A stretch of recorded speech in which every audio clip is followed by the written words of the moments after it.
Recording. Yeehaw. So this is Jessica Pettit.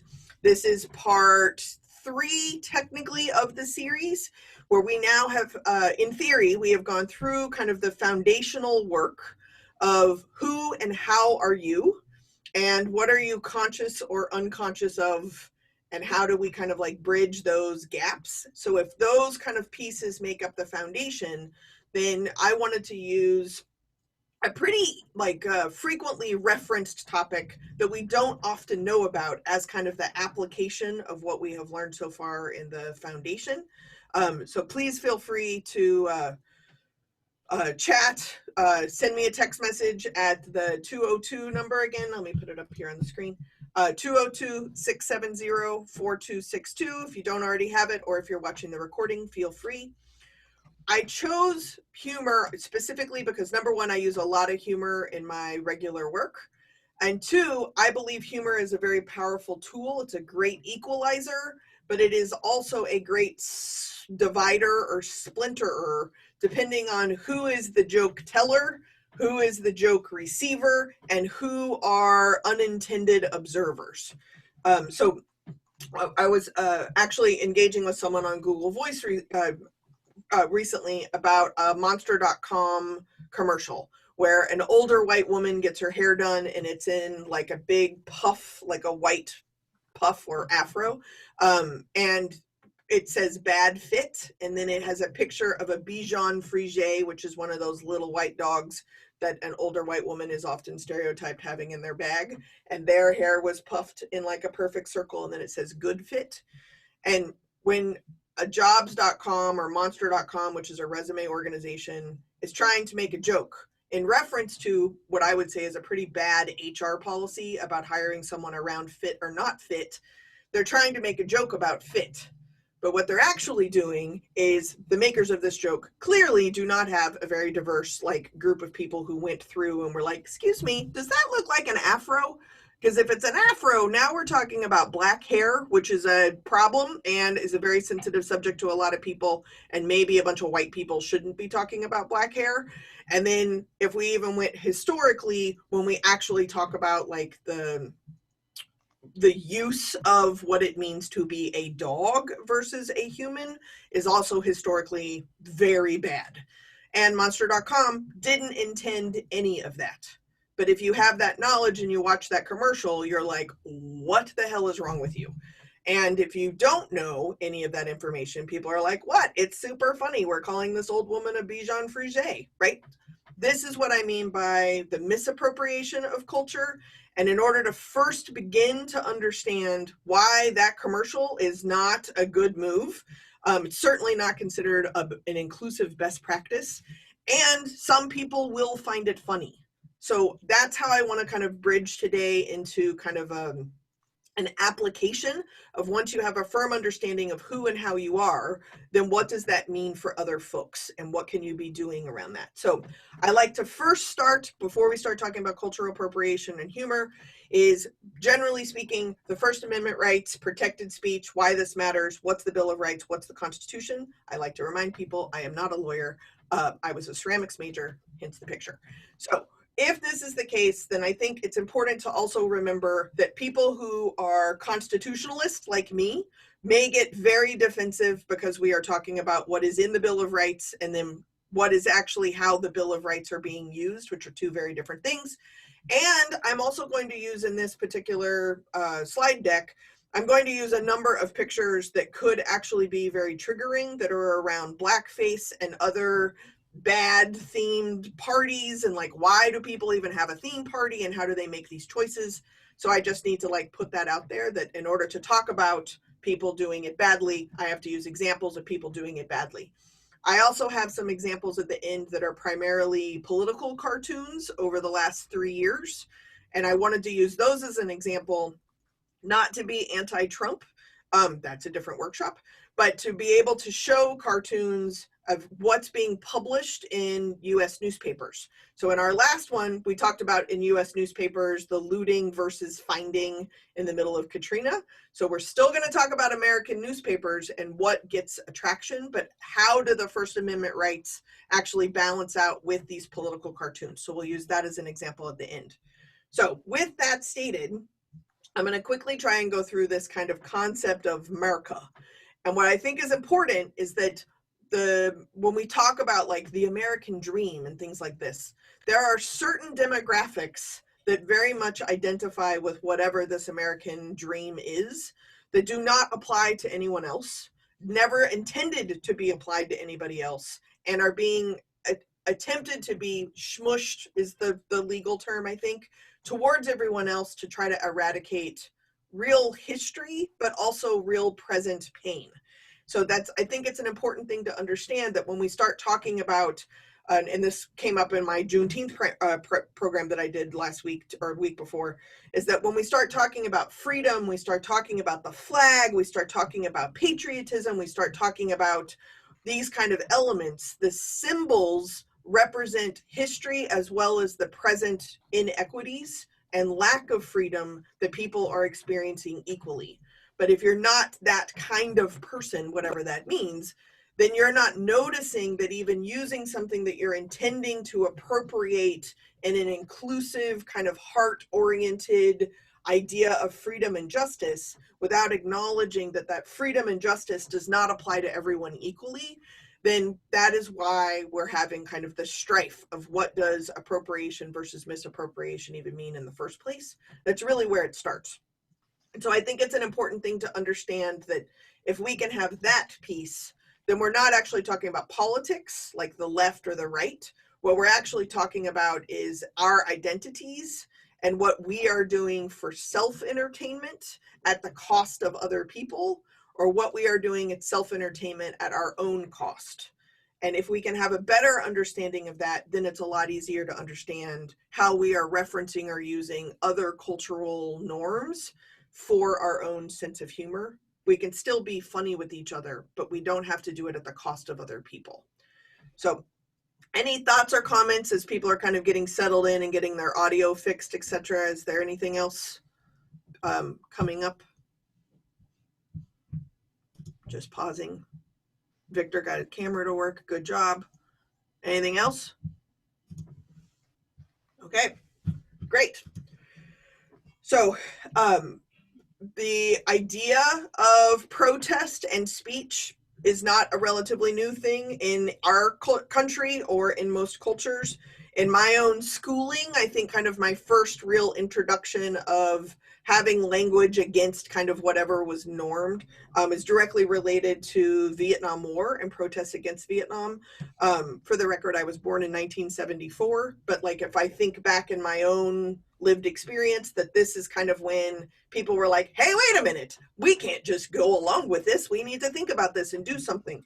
So I just want to put that out there. But I also think it's important to mention that when we start talking about Black Lives Matter and Black Lives Matter as a movement, that a lot of the strategies are being used with the Black Lives Matter are being used by Gandhi, were being used by Mother Teresa, are being used by Martin Luther King, were being used by anti-Vietnam War vets who hadn't been drafted or who had returned and were now against the war, largely because this is how we protest, and this is how, especially in the United States, protest is done, for lack of better words. The nonviolent civil disobedience concept, which Gandhi is usually accredited with and informed Martin Luther King's work, the idea is that presence and peace in mass is actually strong enough to topple over power dynamics or structures that exist currently of oppression, which makes me think of that image from the very first webinar of the two people on one side of a door and masses of people on the other side of the door.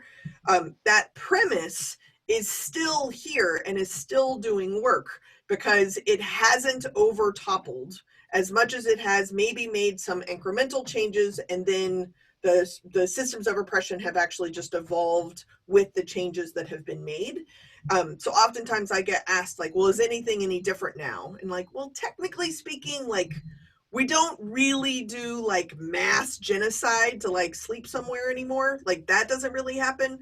The genocide that we're currently doing is either in other countries and not filmed on TV, or the patterns are starting to show up that we don't call genocide, we call them another isolated incident.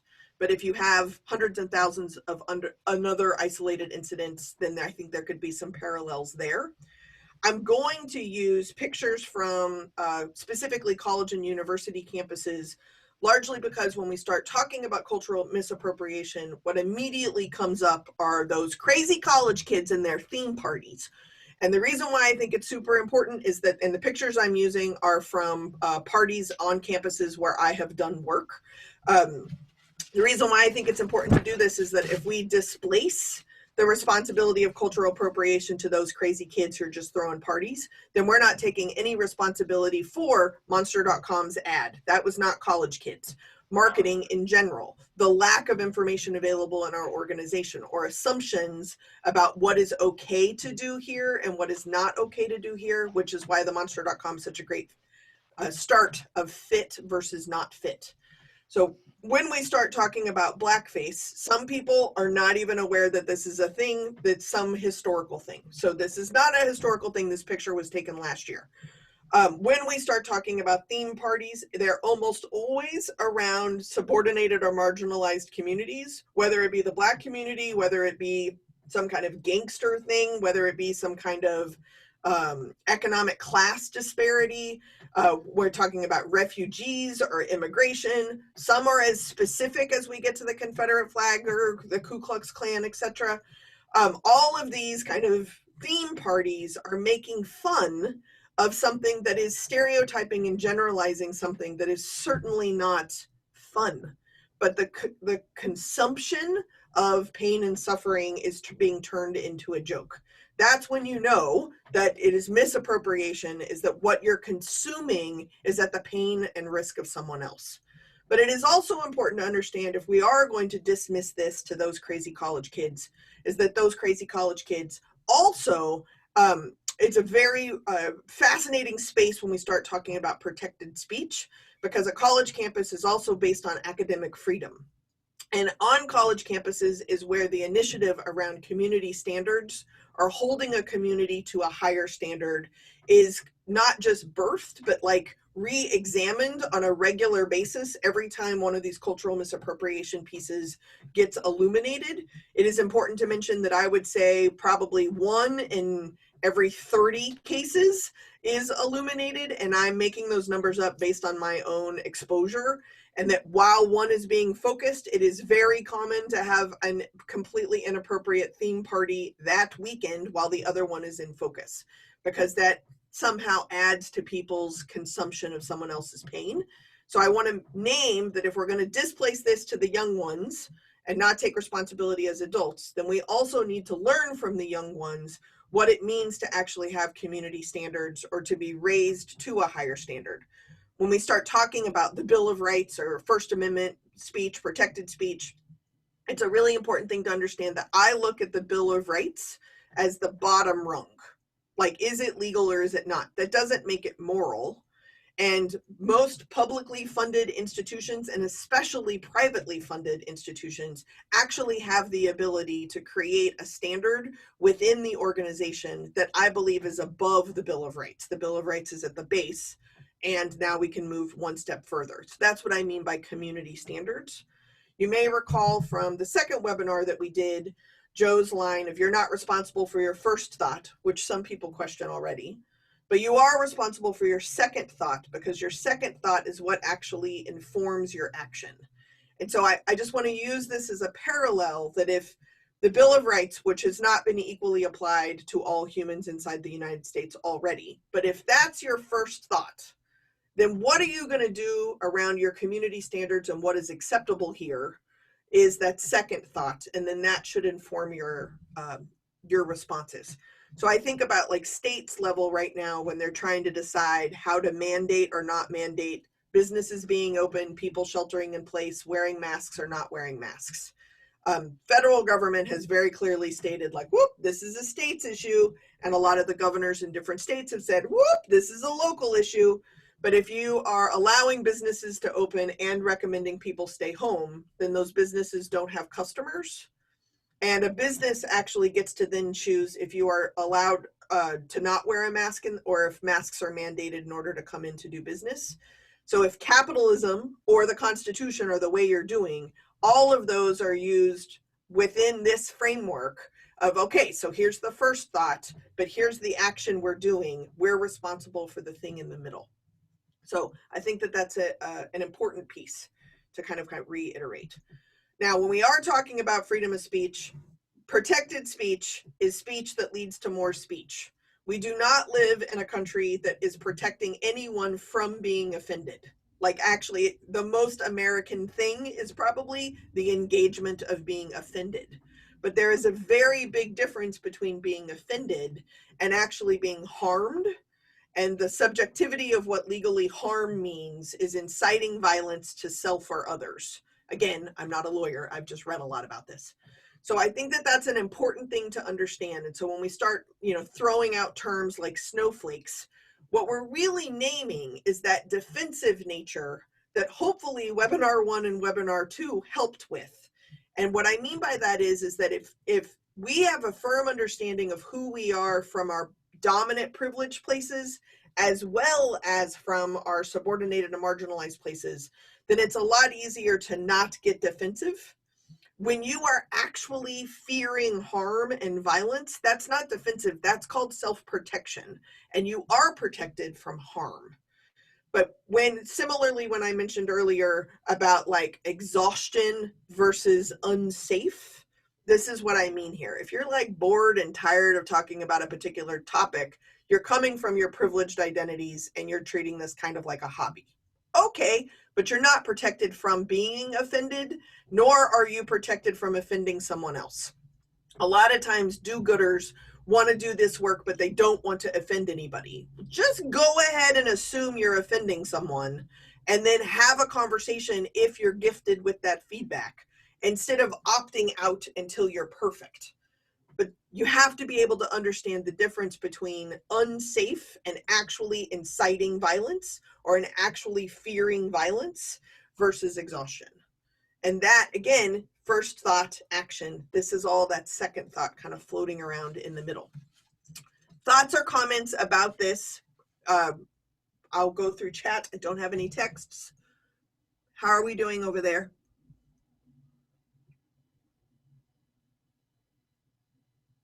Beverly mentioned the legal versus moral thing. Is very important to remember. In my world, at least, there's one sense of morality, and there are lots of interpretations around the legal world.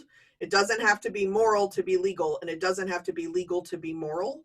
I think in my world, there is one sense of morality, and it is very easy to know what is the most moral thing to do, whether it is legal or not. Okay. I don't see anything. Okay. Y'all want interaction and then you don't interact. I'm just saying. Okay. So when thinking about a theme or a joke or a party or like a cute thing, or like you're going to forward something, like especially at work, people are forwarding the things and just don't, like, it's kind of like reply all. I wish it didn't exist because it usually causes problems. So if you needed a like, yes, but how do I know? This is what I would recommend. What I would recommend is, who is the sender and the joke teller, right? So who is the person that this is coming from? Now, if you're in this case, it's you're responsible for knowing who you are. If you know who you are from both your dominant places and privileged places, as well as your subordinated or marginalized places, then you're starting with a firm foundation of who is sending out the thing that may or may not be interpreted as misappropriation. Who is the receiver or the target? Who is supposed to be getting this? Whether that is intentional, and then who could get it if it was unintentional. So when I talk to like event planners, for example, when they plan an entire event back when we could convene, they also are responsible for someone who comes in off the street to ask for directions because they get a flat tire. That person could still feel impacted, unwelcomed, unincluded, etc. by the event, even though they weren't an intentional or target one. So if you as a planner or the sender actually begin to ask your question, who is unintentional here? So if you put flyers up, for example, who is likely to be targeted by that flyer is going to dictate where you put the flyers in the first place. Okay, great. So then who is unintentionally possible to see those flyers? It's also just a good measure. Is there more information that you should put on the flyer if an unintentional person gets to see it? So to Deshane, is it okay to be offended if it's not your cup of tea? So whether it's okay or not, I think being offended is up to you, right? Whether you are defensive about being offended often has to do with your own knowledge of where you're coming from. And I think there's a very big difference between being defensive from your dominant place and feeling like you are about to be harmed from a subordinated and marginalized place. That's not defensive. That could be habitual, that could be pile up, that could be literally trying to survive from a subordinated and marginalized place. So if we're talking about being offended or defensive from your dominant places, then I think it really just comes back to kind of knowing who you are. But it is totally fine. I mean, if we're talking about right and wrong, it is totally a human response to be offended and to be defensive. But the reasonings why are either survival or lack of knowledge of where you're starting from in the first place. So more to go along to get along as to not seem like being biased. I don't know if I understand. Maybe try again.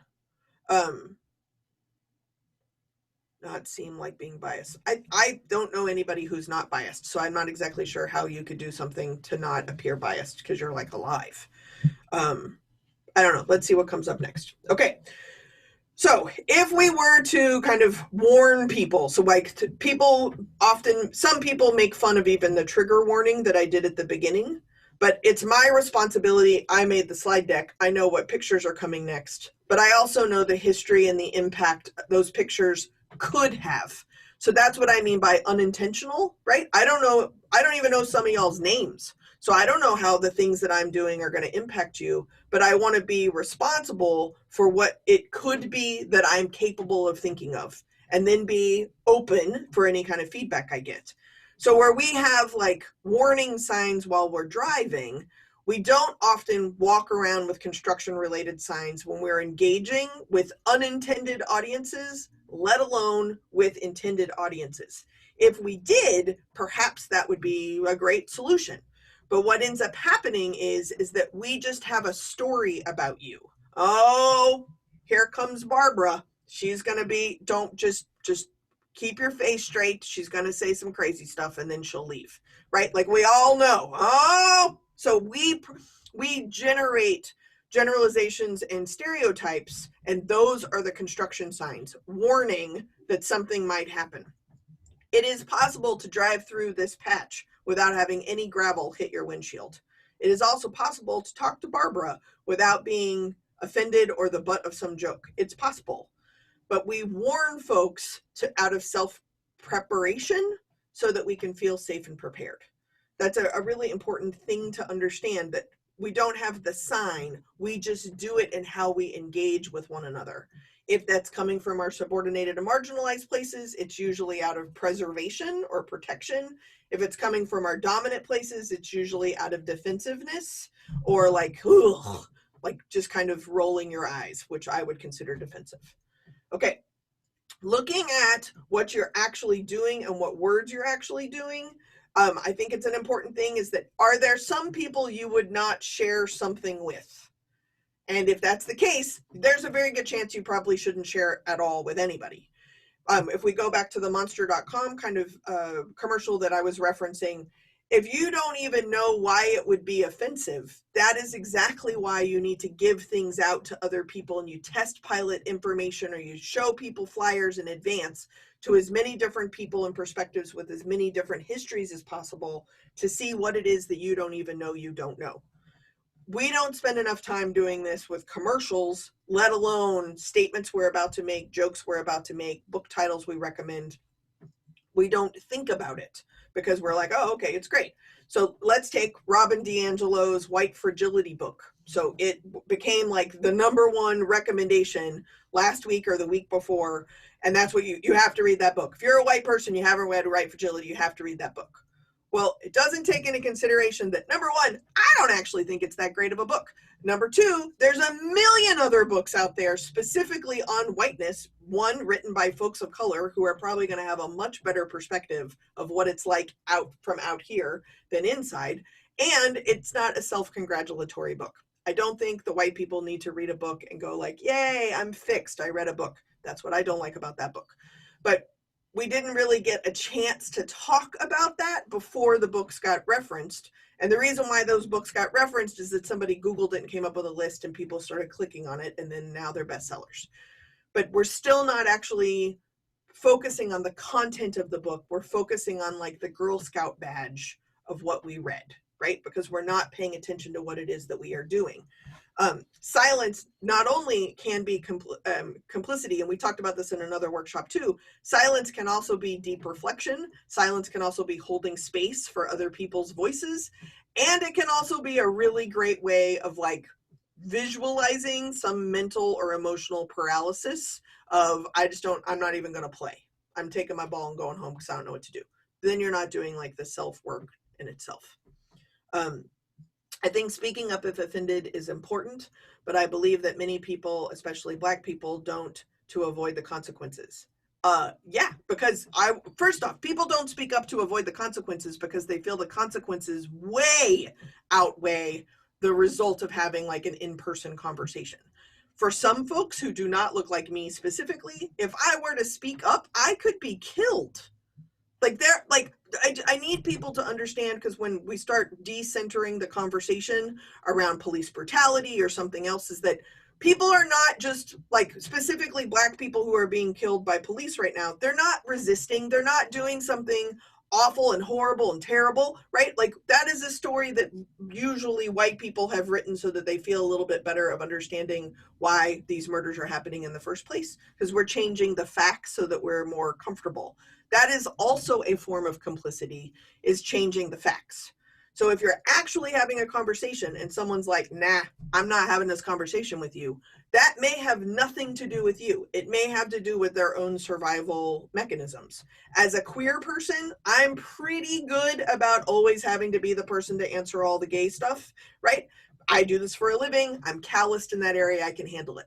But there's other areas where I'm like, nah, I'm just going to trust somebody else can have those conversations. And again, notice those are coming from subordinated or marginalized identities. So imagine the work that you could do by actually intervening from a dominant place at no risk of like, hey, I think we need to think about this, or hey, I don't think that that's an appropriate word use. It doesn't cost anything from your dominant place. That's why that foundation is so important. So it's very hard. Y'all write such good stuff. It's hard to like scan it. Okay, let's keep going. Okay. When you're thinking about using humor, examples, it doesn't always just have to be funny things too, but when you're thinking of your examples, is it at someone else's expense? Would someone else support this humor? Would somebody else not support this humor, and why? And are you still making informed choices? As a stand-up comic, this is a really great example, is that literally our job is to lean on that razor's edge of what is appropriate and what is not appropriate. That is our job as a stand-up. However, you're also in a context where people have arrived and are expecting that razor's edge. So I don't get to use my stand-up comedy sense of humor in a webinar.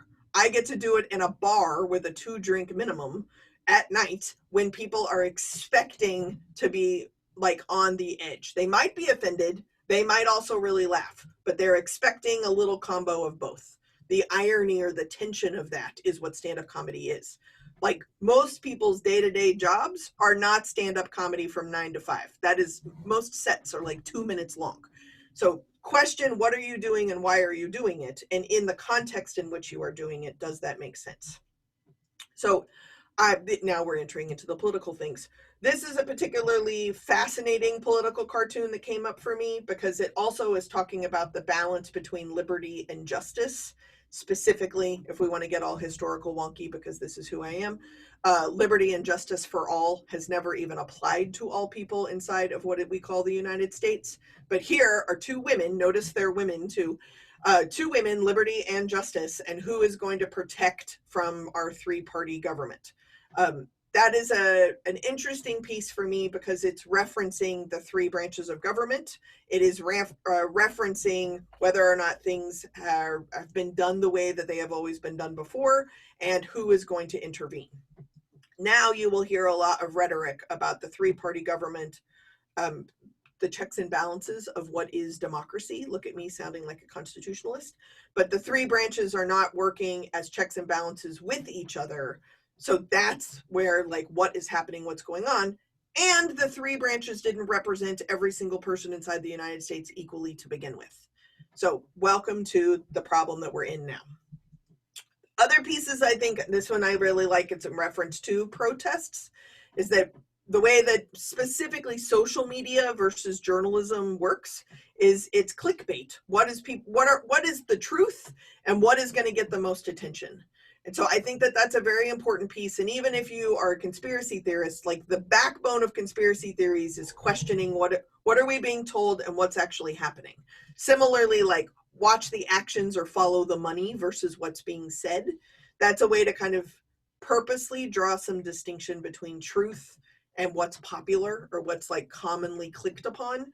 The same thing can happen when you're trying to figure out the jokes or the stories or the flyers or something that you're trying to do, is that is this balance happening? The smaller group is far more fun to poke fun at than the larger group. But the larger group is actually where all the power is and the truth goes. This one I really like too, is these are two eagles having brunch together.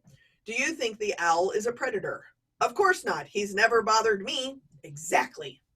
No idea what Mr. Mouse is going on about. The reason why I love this cartoon is that you don't have to experience the problem in order for the problem to be real. So if that, in this case, the mouse is actually talking about how the owl is the predator, and there's two also predator birds questioning the mouse's experience. This happens every single time I talk to a client about, like, well, I just don't understand what's going on. We just like, can you just write like a statement? Can you just like figure it out, like what's happening? There's no acknowledgement that there is a problem, possibly a house on fire that you do kind of know about, but you haven't experienced it, so you completely invalidate it. This is directly related to the misappropriation of people's pain and suffering and their experiences, because it doesn't have to be true for you. But if you have that firm foundation, then you do know what pain and suffering you have experienced, but you also are open and available, if not even possibly conscious, of the pain and suffering you're causing or you're benefiting from. So in a cartoon, how funny. Just in time for July 4th. This is in reference to refugee or immigration issues in the United States. So again, July 4th should not be Independence Day. It was Independence Day for some. And inside of us, meaning me, specifically white people, celebrating independence, there are people literally in cages. Now, I could be talking about children at the border. I could be talking about privatized prisons. Even with COVID, when schools shut down, private juvenile schools that are like juvenile institutions, they did not shut down. Prisons now have outrageously high rates of COVID, and there's no testing, nothing's happening, because we don't actually give independence or freedom to people who are in cages, and somebody else is picking and choosing who gets to be in a cage. Those systems need to be questioned, and that's part of the reason I like this cartoon, is that it's about the irony or the tension of freedom versus who gets to decide who is free. Now, if you are making fun of yourself, and Hannah Gadsby has a great work, if you're interested, Nanette or Douglas, which is about self-deprecating humor, and from self-deprecating humor about your subordinated or marginalized identities is actually keeping those systems of oppression in place. Self-deprecating humor from your dominant places, personally, I find hysterical. And I try really hard to root most of my humor in my privileged or dominant places because it's very unexpected, instead of coming at that from my subordinated or marginalized place. So I usually, when I'm working with other organizations, recommend that they do the same thing when I'm helping with their marketing or their campaigns or something, is what are the dominant identities the organization has within the community, and can you hold tension from there in a way if you needed to use humor? It is possible to do. It's just harder. but it is possible to do. No matter what, no matter who or where you are, I think that humor is a great equalizer. It is a great way to build community. It is a great way to break the ice. It is a great way to begin to have a conversation. And humor is directly related to listening. When, again, if let's pretend you lived in a stand-up environment all the time, which that would be very bad news for your lungs and your liver, but let's pretend if you were in a stand-up environment all of the time, and you didn't actually listen to your audience and adjust what is in accordance with where the audience is, every joke is going to fall flat. When I lived in New York City right after 9/11, and I had the privilege of being at the comedy show where Joan Rivers was actually the first comedian who made a joke. This was still in September, I think. It might have been early October. Joan Rivers was the first comedian who made a joke about 9/11. And it worked. Other comedians had tried.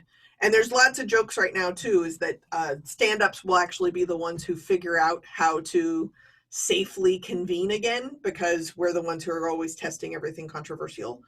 But the joke was, and so now I'm being Joan Rivers, just so you know, except I can't do the accent. So for those of you that may recall 9/11, what was the thing that we were all learned from 9/11? What's the most important thing? You're welcome to chat it if you remember. But we don't, because it was never forget. She told that joke, I think, in early October. And what was amazing about the joke is the theme after 9/11 was never forget. The reality is that we all immediately forgot, which is why the joke works. But what's also important is that specifically when we talk about pain and suffering in the United States across our history, there are things that people are like, just move on, like forget it already. Like, why are you still talking about this? And the reality is that we can't forget the things that we are forcing other people to try to forget. And we collectively forget things that we literally created a campaign about never forgetting. It is up to us to get more conscious of what we are unconscious of. And my suggestion is that we start at our dominant and privileged identities, so that by being more conscious of what we are unconscious of, we can start looking at how race, sexuality, age, ability, immigration issues, religion, politics, all of these things actually are impacted by our dominant or privileged identities, so that we can practice those tools, those experiences, those conversations at a far lesser cost. So that when we are having a conversation from our subordinated and marginalized conversations, we can balance the two. It is important to mention humor is always good, humor is always funny, and humor is always on the razor's edge, which is what makes it humor. But that razor's edge does not have to be at the cost of anybody else. And it certainly doesn't have to be just off the cuff without actually thinking about your intentional audience or your unintentional observers of that particular humor. Now, if this is kind of the application piece of the previous foundation, I am hoping that we can kind of open this up again and be able to have a conversation about the foundation that you've come from. And I encourage the conversation to be from your dominant and privileged identities. Some of you will also need to share some things from your subordinated and marginalized identities. That's fine. So we have about 15 minutes of this particular time slot left, and we have one more webinar coming up. That one is July 15th. Let me check and make sure I did it right. Oh, I did it right. July 15th. There are two reasons. Number one is your calendars are really hard to pick anything out of. Number two is that the next couple of weeks are pretty stressful for a lot of y'all at work. And number three, I specifically want to be able to give you these foundational pieces and an application piece and some time. So then when we come back together on July 15th, we will talk specifically about what this listening situation means, what this like having better connections across difference actually means. So then that one will be able to resonate a little bit better because of some of that time. But for now, I want to see how you are doing and what is going on and how I can help. So again, the texting number is 202-670-4262. If anyone watching the recording, you're welcome to text message as well. I'm going to stop share. And hopefully we can begin to kind of have a conversation now that we have the kind of these three pieces in play. Everyone should have the ability to mute or unmute themselves, and you can also use the chat.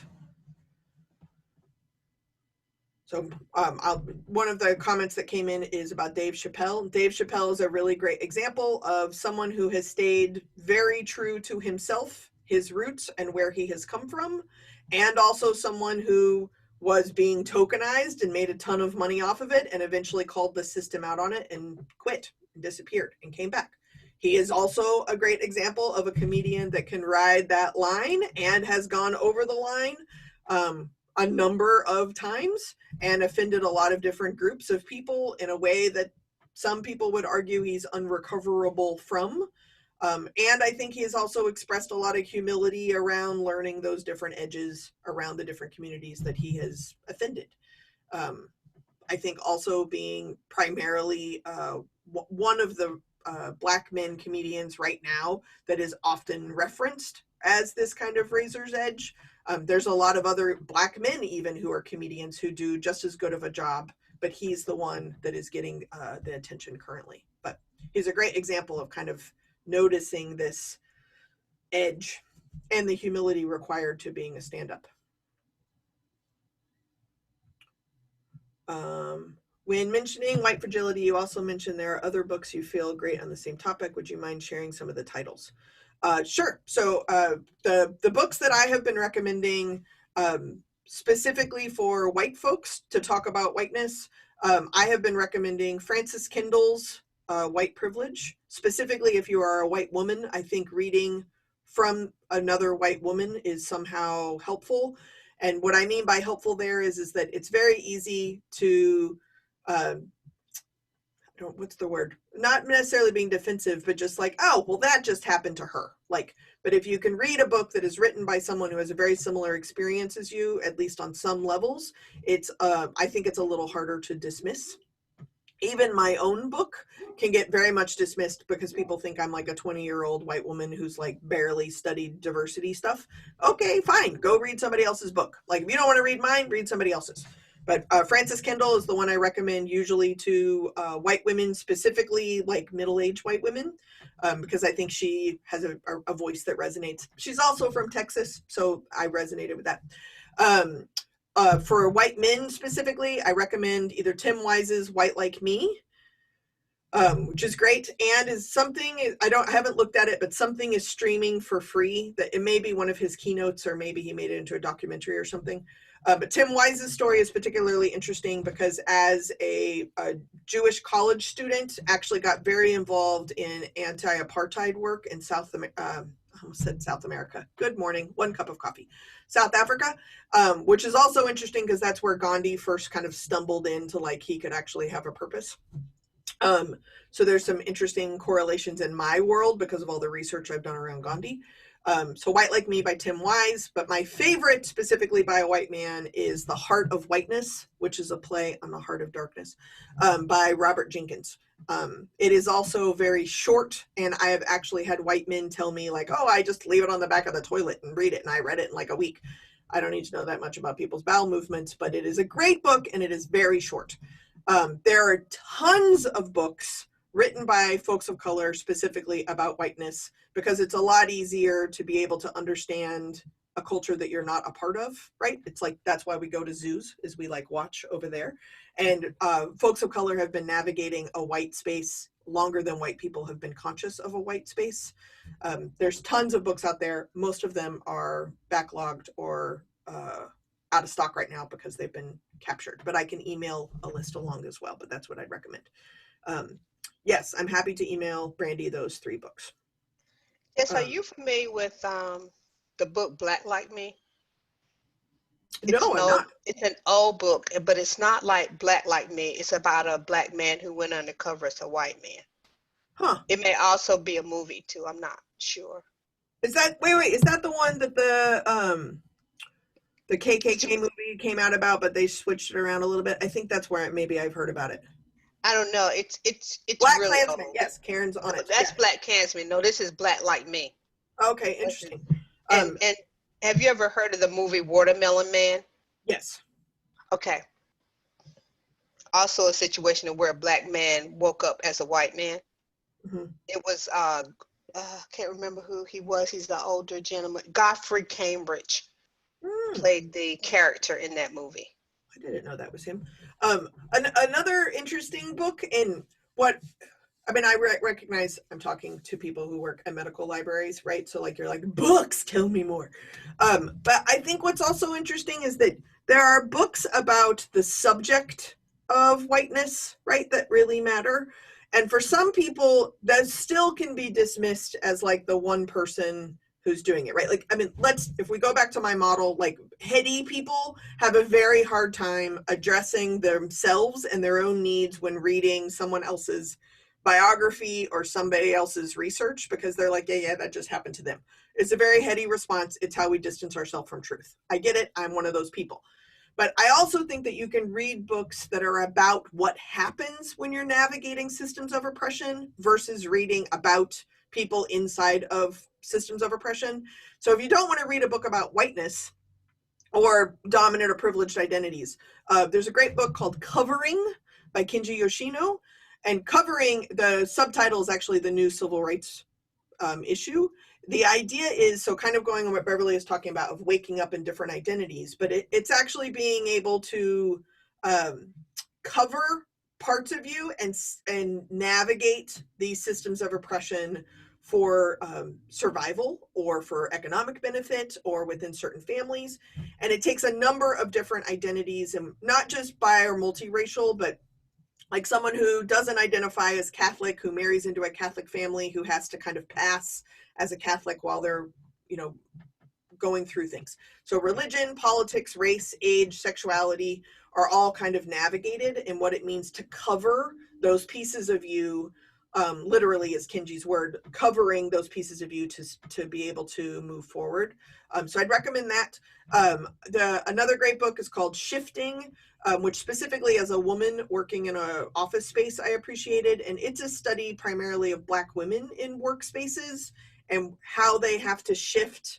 And I say they because I'm not a Black woman, but how these women in the book and women who are interviewed in the book have to shift based on who they're talking to in which office and what dynamic that actually brings up within the stereotypes or generalizations, and how they work with people who aren't Black as well as Black men, as well as other people of color in the office while navigating generally white management. So that was a very helpful book for me, just because, again, as an outsider, I've never been a Black woman. And to be honest, haven't worked in that many offices either. So then as I've been doing consulting work with offices, I need to understand what I don't know. Another great book that I'm actually a couple of chapters into already, but I don't have children. You're welcome.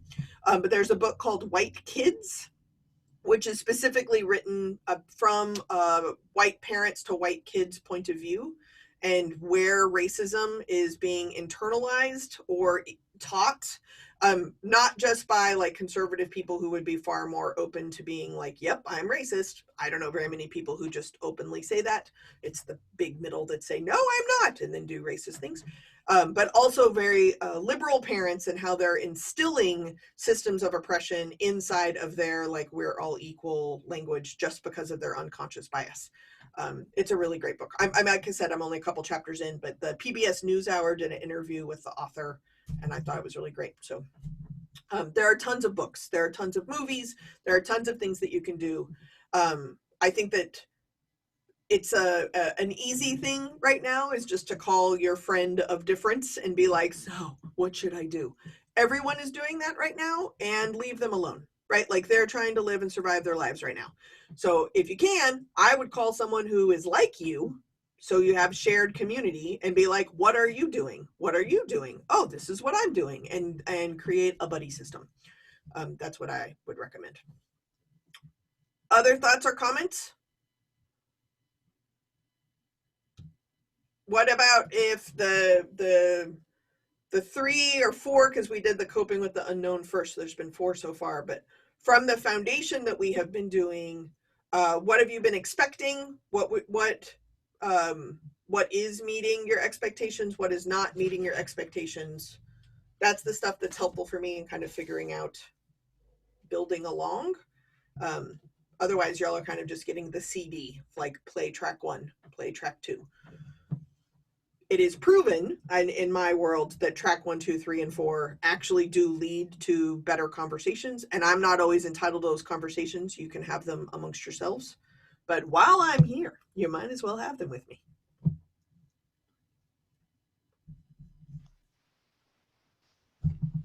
Microaggressions, I think, is probably the biggest issue for me. Sure. So just to kind of touch on even the concept, the idea of microaggressions or micro inequities, the concept is coined from what seems like a large reaction to something small, which for the record, I would like to point out that deeming something small or deeming someone's reaction as too big is also a microaggression, right? Because who are you to say my reaction is too big or that thing is too small? But the idea, if you're not aware of who you are from a dominant place or even from a subordinate or marginalized place, then you're not necessarily aware of kind of the pile up of events or activities or some might even call them indiscretions. Some of them are blatant. Some of them are just a consistent pattern of unconscious bias that are present in other people that people have to deal with. So whether it's mispronouncing names or whether it's being interrupted, or my personal favorite is that I will voice an idea, and inevitably someone older than me, and usually a man, will also voice the idea, and then that is a great idea and I got dismissed. So then when we start talking about being an ally, which this also can happen, is that I will have an idea, someone else will voice an idea, and instead of me sitting there quietly, somebody else will say like, yes, Jim, Jessica had that idea about 4 minutes ago. And ha, that's so funny, right? But it's a way of naming what just happened in the room. And microaggressions or micro inequities, the idea is that this particular incident may not have been the one that actually registers the reaction, but the reaction is coming from the pile up of all of those things happening. Probably the most effective parallel is when I do work with nurses or in the ER. Sometimes, thinking specifically of a children's ER I worked with recently, they didn't understanding why one child's death impacted them more than other children's death, and being able to kind of break that apart. And sometimes it's directly related to that kid or that kid's family or something, but sometimes it's just the sixth one, or it's the sixth one while they have a migraine. And had they not had a migraine, it wouldn't have bothered them, right? But it does bother you. And that's a really important thing to understand, is it does bother, it does hang, and eventually you will have the reaction for it. And it's perceived often as like, this is the one that did that reaction. But we're complicated humans and things accumulate. And from that accumulation, then you can have a reaction. But you're not always entitled to understanding the chart or the timeline that led to that particular reaction. But again, I would say that one of the best things that you can do from a dominant identity place is recognizing that you're interacting with other people. You are committing microaggressions that you do not know about. Just like get super comfy on the couch with that. So then when you're super comfy on the couch with that, you can start noticing them. You can start modifying your own behaviors, but you can also be less defensive when someone's calling it to your attention, what you're doing. And the reason why you're doing it is because it's a habit, and it's probably an unconscious habit.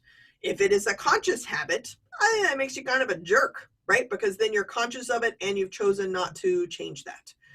But we also do that too. If we go back to my fictitious Barbara, we don't want to engage with Barbara. We don't know how to do it productively, and we're exhausted from trying. So then it doesn't matter what Barbara says. We're like, yep, thank you. Please leave, Barbara. Even if Barbara is announcing the building is on fire and you need to leave. Like, that can impact us too along the way while we're impacting our relationships with other people. Is that helpful in like a minute summary of microaggressions, at least for now? Microaggressions in 60 seconds. It's small and aggressive.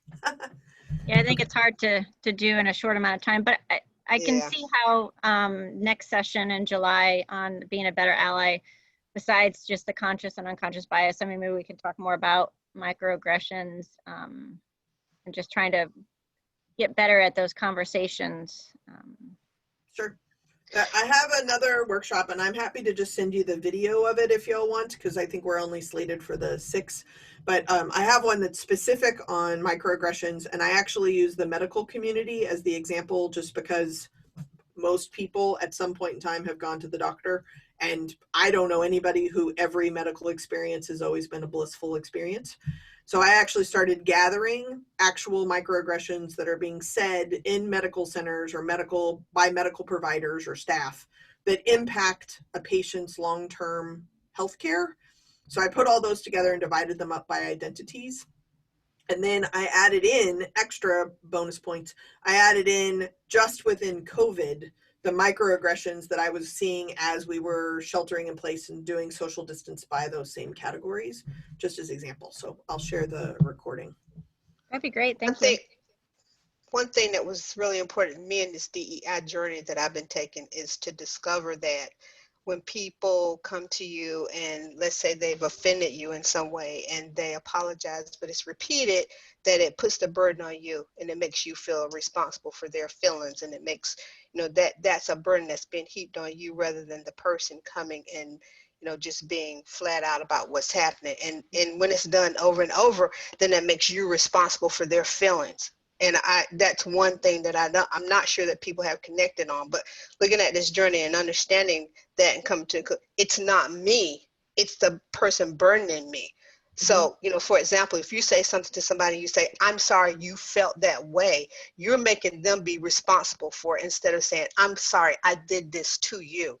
That's a different thing.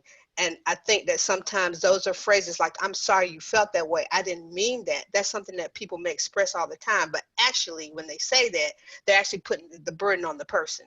Then to take that on as a responsibility for that person's behavior or that person's actions. Yeah.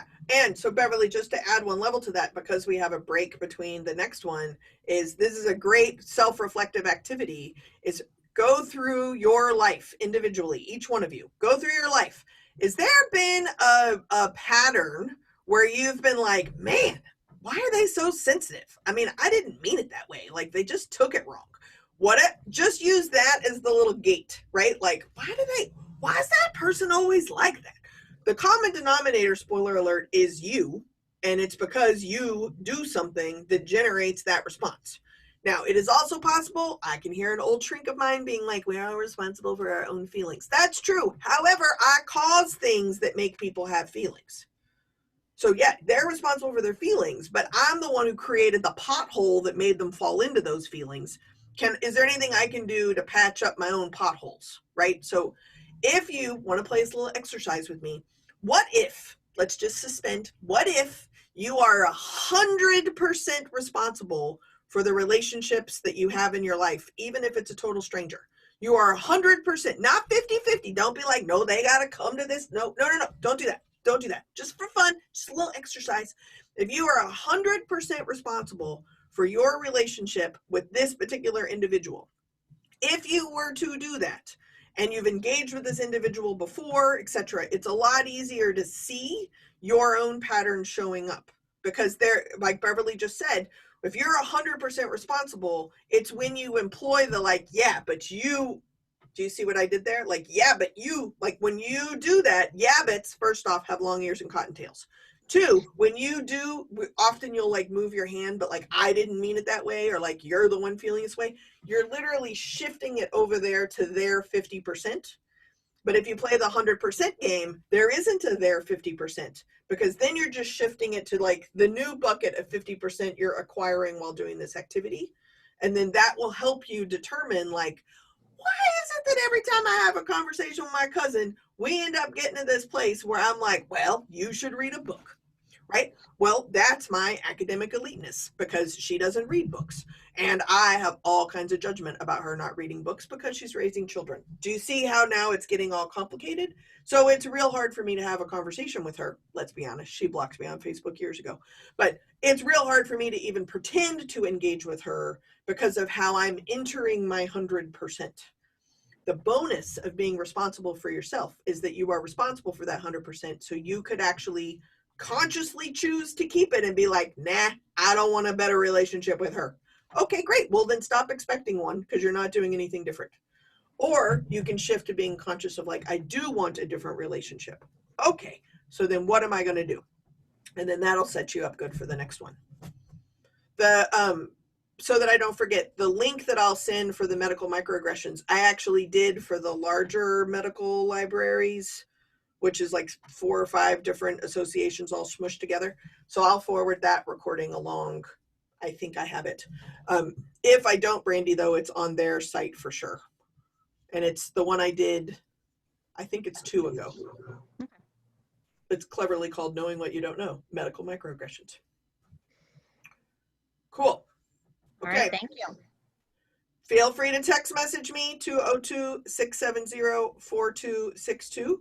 If there's anything else I can do to help, let me know. If you want more conversation, I can sit here a little bit longer. How's it going?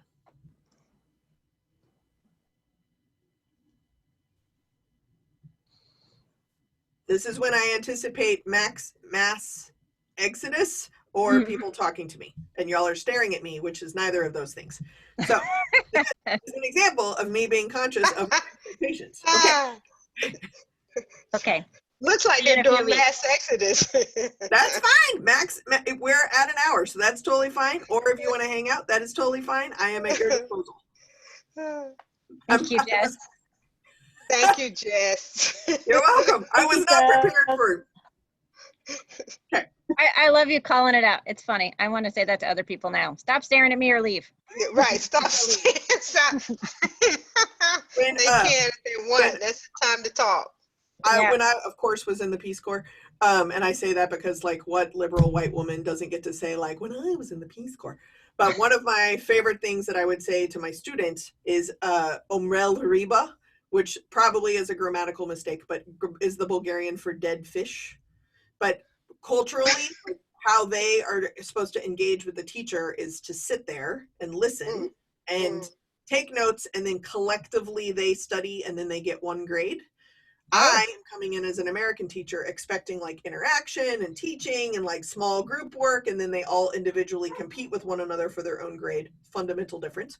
And they would just be like, so I would say the most outlandish things, and they would just be like, so most of us find that when we're teaching, silence is not golden. We don't, we're feeling like we're failing when people are silent. We feel like, oh, we didn't get the point across when they don't say anything. Yeah. You know, it's overwhelmed like, or we always talk about that. And it's like, you know, some classes just go that way and others just don't, you know. Yeah. But and it's especially hard. Well, I don't know. It's differently hard when you're in front of a group of 90 and they're just like staring at you versus virtually. I don't know. It's just differently bad, or just. Then they cannot stare at you and cut the cameras off and not stare at you. Yeah. You know what, Jess?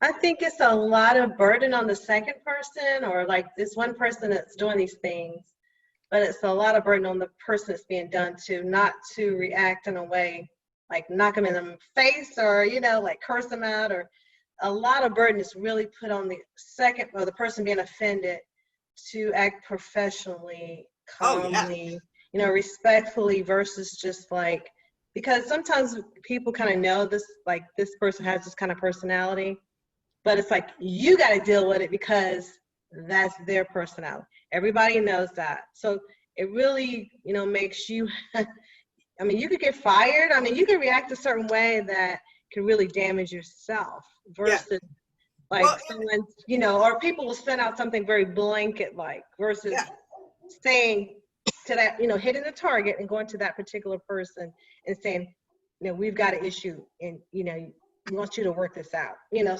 that sometimes that conversation is never had.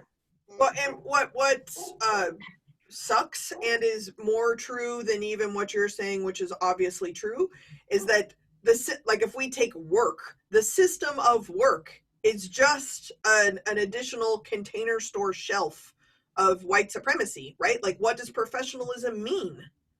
Right? Professionalism means in Zoom is that I am wearing a nice lady sweater. You're welcome, because I think I have worn my Cookie Monster sweater on all of the webinars so far, and I'm trying to like mix it up a little bit so y'all think I shower. But do not look at my sweatpants and my fun socks down here, right? Because I don't gotta look professional down there. So even as like a white person, someone else is giving me the definition of what professionalism looks like. And that impacts me too, right? So then what ends up happening is, yes, you are totally correct that the burden is always placed on the subordinated and marginalized community by virtue of them being on the underside of the system, and by that identity being on the underside. And the best thing that I have found to dismantle that system is from your dominant and privileged people. Why can't I speak anymore? The dominant and privileged identities is taking some of that burden up and off, right? So like, I don't know you, I would identify you as a woman of color, right? Is that true? Sometimes, yes. Okay, great. I don't know. So, I don't like to make assumptions. So if that's the case, right? So then I can do more as a white woman to release the burden of a woman of color than a woman of color can do releasing a pain and suffering from another woman of color, because what that's doing is just shifting the burden. That's not getting my systematic attention in any way. But I can't do that work if I'm like, yeah, well, I'm a lesbian. Yeah, well, I was raised poor. Yeah, well, like if I'm coming at the conversation from a subordinated place, then all we're doing now is like, who has the bigger burden? That's not dismantling anything. And I find that happens a lot. Oh, Yeah. Totally, right? Like the risk is a lot less to you if you lose your temper. If somebody pushes you to the edge and calls you a nasty name, and you lose your temper and go off, the risk is a lot less to you than it is to me. If I punch somebody in the face, or if they spit in my face and I punch them, or they call me the N-word and I hurt them, it's like it's a lot less to you than it is to me, because people can push you to your edge, and they know they can push you because you can't really, you have to hold it. You can't really go off on them. You got to be totally professional the whole time when you really want to punch them in the face, but you really have to just kind of like hold it out, because you know if you do it, it's you. But if somebody else comes along and does it, they can probably get away with a suspension or it's just not going to be the same thing. But I think, some people take advantage of that. And I've seen it like right here in my household right now, of being pushed to the edge as a Black man. Push me to the edge because you can push me. But, some Black men, they can't hold it. I can't condemn them for that, because, you can go get pushed so far. And then there's only so much you can take as a human being. Yeah, you're responsible for your actions. That much is true. You're responsible for your behavior even more so than your emotions. I think you can have those emotions, but sometimes it's just not fair to be able to push a person to that edge. Absolutely. You're pushing them to that edge. And that's where the invisible versus visible identities come into play. But if you have a clear understanding of invisible and visible identities from this dominant or subordinated place, now I can have a conversation about weaponizing that, right? So when people don't realize how easy it is to actually weaponize a visible identity from a place of privilege, and I can't just say that because people are like, what are you talking about? I don't even own a gun. Well, it's not about owning a gun. And like, you could walk in with your gun slung over your shoulder and people will ask you, oh, where'd you get that gun? Instead of shoot you because you're playing with a toy, right? Like that's the lived difference of visible identities. So part of the justification, for lack of better words, of this kind of new framework that I've been trying to do, and it's wildly unpopular because it works, is that people have to enter these conversations in different places because the way that I was doing it for 10 years or so was burning me out and not changing anything. Right. All I'm doing is like upholding systems of oppression while having a PowerPoint slide about dismantling systems of oppression. I don't want to be part of that anymore. So what's different? And the part of the problem that I see just here at Duke is the pervasive oppression from the people that are the deans and people that are in the top leadership, because they are not on a 360 evaluation, or they're not on a peer evaluation.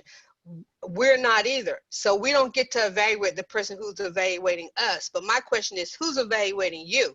Because see, the thing keeps happening over and over and over again, because that person that's in that top authority is not getting checked. They're not going through the same performance evaluation that we're going through. They're getting this little light tap, or maybe not even at all. And the Black light, living Black at Duke, the thing we had here last week talked about that a lot of these aggressions are coming from people, faculty, dean, people in those positions, not as much, maybe from student to student, but it's coming from people who are in these positions of authority, people who have tenure, people who have been here for a while, people, it's just systemic there, because they just feel like they can just keep doing what they've been doing, and who's going to put them in check? Because they're a dean, they're under a big dean. He doesn't have time to deal with that person, and he doesn't know what's going on with the people underneath that person. So I think that's kind of been a pervasive thing here at Duke for years. I mean, I've been here for 37 years, and it just keeps going and keeps going and keeps going. And that's where that's kind of the level they need to start with. Get these people who are in these positions of authority, and why don't you evaluate them? Let us have a 360. Let us have a peer evaluation. Let's get something that we can feel just as comfortable, because on the other end, we have no path for a grievance. You're supposed to go to HR, or you're supposed to go to the PAS. HR is for the institution you're working for. Their job is to really take care of Duke at the end of the day. So what is your path? What are you supposed to do when you have a grievance? I agree. And you're navigating a system that is not built for those grievances, right? Like, part of the reason I left higher ed is that the diversification, I'm using air quotes there, big air quotes, the diversification of higher education is about busing Black and brown kids in so that kids like me have a diverse experience. It's not about actually like academic success and rigor for a diverse student population pool, nor is it about that for staff or faculty or any HR practice. Like, I'm out, but I'm not quitting, right? There's a difference there. Everything you're saying, Beverly, makes complete and total sense. And the only thing that I have found that will actually shift it, and 360 evaluation is a completely different workshop. Be careful what you ask for, because those things. Well, I understand that too. But that also can be weaponized. It is also important to mention, obviously, you are a victim of child labor if you have been there for 30-something years. But anyway, my point is that if we, as individuals, not inside work systems, not inside family systems, but just me as a party of one, if I can begin a habit of doing the self-reflection work from my dominant identity. So Brandy, you put in something, you can't have dominant marginalized identities. I think maybe what you meant is like visible or invisible marginalized identities. Dominant identities are privileged ones. Sorry. Yeah. No, totally fine. I have all kinds of vocabulary words, right? So my job is to confuse. But I do the jokes, so that helps. So, but if there are people, yes, there are people who exist who have more, or maybe, I don't know if all is possible, visible and invisible, subordinated and marginalized identity. And the ability to just show up is already a revolution. That is true, right? That is 100% true. Like, I think about homeless people who have been medically injured, who are refused care on the street. They didn't even make it to ER, right? Like, that is a reality. That is a total reality. It is also the case, I believe, that there are significantly more human beings that all of their invisible and invisible identities are dominant and privileged identities. And that is the work that we need to be doing. And if we could collectively do that, then Beverly, your conversations make a hell of a lot more sense, because people can enter from here. But if you can't enter from here without being defensive, then it's just Beverly and her weird agenda again, right? Because we like Teflon responsibility to somebody else. So anyway, things are complicated. Exactly. All right, I have to go to the bathroom and I need more coffee. So I'm going to stop the recording because luckily that made it